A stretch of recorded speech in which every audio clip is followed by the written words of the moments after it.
E aí Tá bem, eu depois vou fazer uma 1005. pergunta Beleza? sobre algo que o Mirim disse. Tá contando o tempo.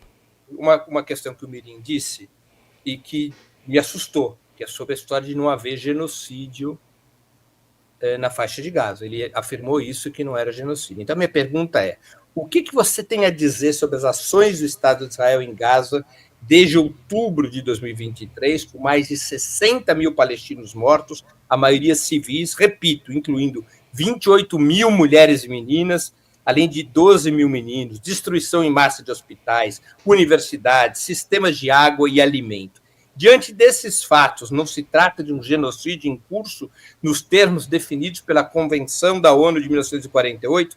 Diversos juristas internacionais, relatores da ONU, ONGs de direitos humanos e até mesmo ex-funcionários israelenses, até mesmo o ex-primeiro-ministro Olmert, reconhece que os atos cometidos em Gaza atendem aos critérios de genocídio, intenção deliberada de destruir no todo ou em parte um grupo nacional. Como justificar o uso massivo e desproporcional de força, a fome como arma de guerra e a recusa em garantir corredores humanitários? Como conciliar essas ações com qualquer alegação de moralidade ou legalidade internacional? Miorim, 5 minutos agora para você, é o seu tempo. Bota, por favor, na tela aqui. Vamos aproveitar uma das leis só que ele comentou. Ele falou, por exemplo, da lei de cidadania, entrada em Israel. O que a lei diz? A lei diz: estão inelegíveis para entrada automática os habitantes da Cisjordânia e da faixa de Gaza. É só isso. É só isso. Essa grande distinção que ele falou, não, há um impedimento de entrada. A mesma coisa a lei penal. A mesma coisa a lei penal. Se a gente for para dentro das leis, e é por isso que eu perguntei sinceramente, você leu, Breno Altman?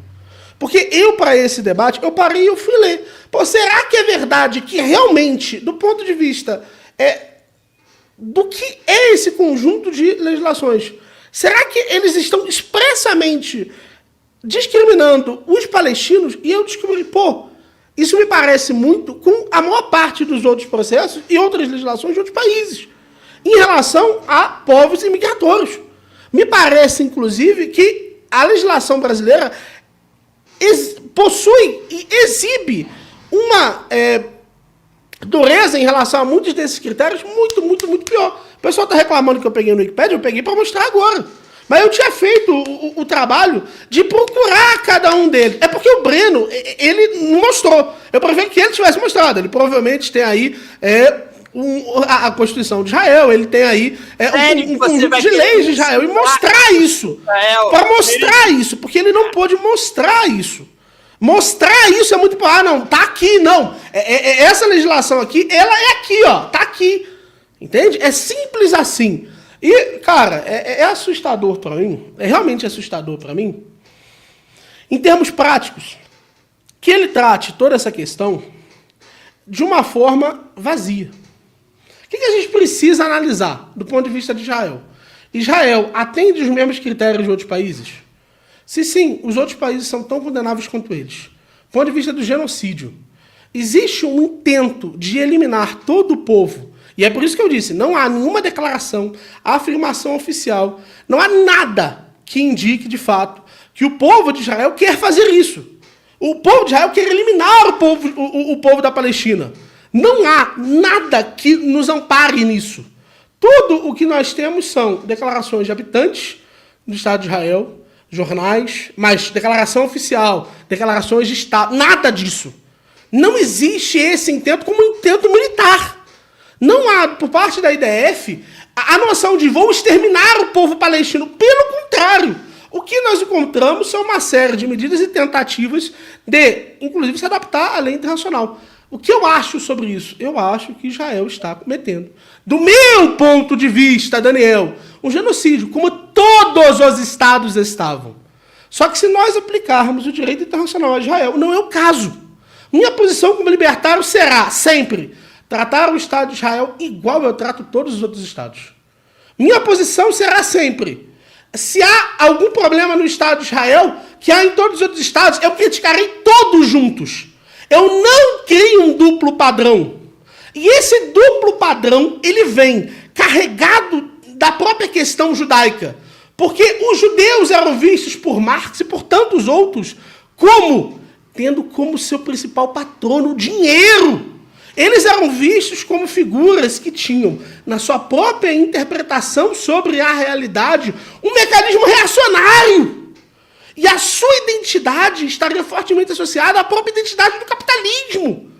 E é por isso que muitas das questões fundamentais relacionadas ao povo judeu são, por vezes, tratadas como questões que precisam de um excepcionalismo. O nome do que o Breno Altman está fazendo aqui é excepcionalismo. Ele está tratando o Estado judaico de uma forma que ele não trata mais nenhum. O tempo que ele se dedica, por exemplo, para o genocídio que acontece hoje em Gaza é muito menor do que o tempo que ele dedicou à Síria. Então tem genocídio em Gaza. Tu ouviu meu discurso? Você acabou de falar. Eu recomendo que você volte. Em Gaza, tem genocídio em Gaza. Você ouviu? Você ouviu meu discurso antes? O Miorim falou que Se você ouviu antes, eu falei que do meu ponto de vista particular tinha um genocídio, porque eu sou libertário, mas se nós aplicarmos o direito... Você tá ouvindo mesmo, Altman? Tô achando que a memória tá ruim aí, velho. Miorim, tá seguindo aqui, vai dar 30 segundos, eu dei um pause aqui enquanto vocês falaram. Pode continuar. O que acontece?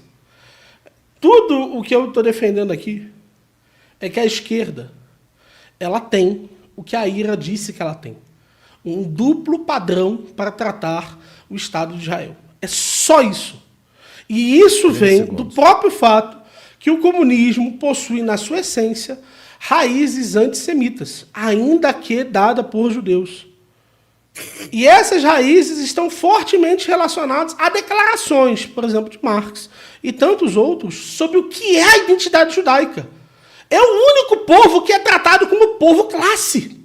É o único povo que é tratado como sendo, por si só, tal qual uma meretriz na sua relação com o dinheiro por Marx na questão judaica. O Marx vai utilizar os mesmos termos que usa para meretriz para o povo judeu.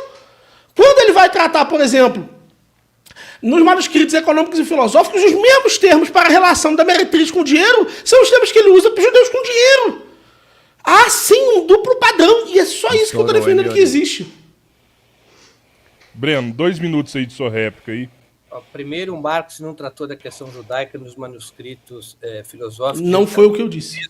Ele tratou num texto chamado sobre a questão judaica e jamais desta forma que o Mirim citou. Então, ele chuta muito. Mas, volto a dizer, é uma questão de estudar. Se ele ficar menos preocupado com seus dogmas e mais preocupado em estudar, essa ignorância pode ser superada. Veja, eu vou deixar claro mais uma vez. Primeiro, eu não entendi bem qual é a pergunta que ele me fez novamente. Ele me fez uma pergunta? Na verdade, ele estava respondendo. Foi você que fez uma pergunta, eu só falei. Pois bem, então vamos lá. Eu vou de novo esclarecer para que a nossa audiência possa acompanhar. É a réplica do genocídio que você perguntou. Perfeitamente. Primeiro, ele não conhece a Convenção de 1948. A Convenção de 1948 não determina como critério para o genocídio a aniquilação total de um povo. Ela é muito explícita, aniquilação total ou parcial de um povo.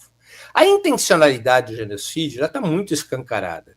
Basta ver, não é declaração de cidadãos quaisquer, são declarações dos ministros de Netanyahu, do ministro das Finanças, Smotrich, do ministro da Segurança Nacional, Ben-Gvir. Qualquer um que queira poderá procurar no Google ou no YouTube e verá uma penca de declarações em que eles desejam a morte ou a expulsão do povo palestino da faixa de Gaza. Eles dizem isso abertamente.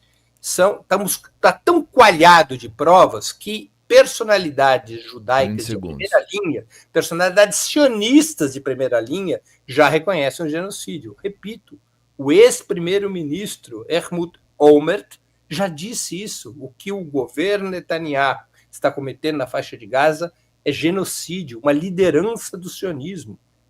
Já disse isso. Um escritor importante, como David Grossman, já disse isso. Por fim, eu quero reenfatizar. Israel deve mesmo ser tratado de forma excepcional. Por quê? Porque Israel é um Estado excepcional. Ele é, repito, pessoal, o único Estado legalmente supremacista do mundo. É o único Estado que existe com base no critério étnico. Não há nenhum outro Estado no planeta que tenha como uma das suas leis básicas, ou leis constitucionais, a caracterização do Estado pela supremacia étnica. Segundo, Israel é um Estado colonial, proibido isso pelas Nações Unidas. É o último Estado colonial do mundo. Portanto, essas duas características, obrigatoriamente, devem nos levar a tratar Israel de forma excepcional. Isso que o nosso mirim vê como um problema é o correto. Você não pode tratar um fenômeno excepcional com regras de normalidade. Breno, já deu 2 estudos.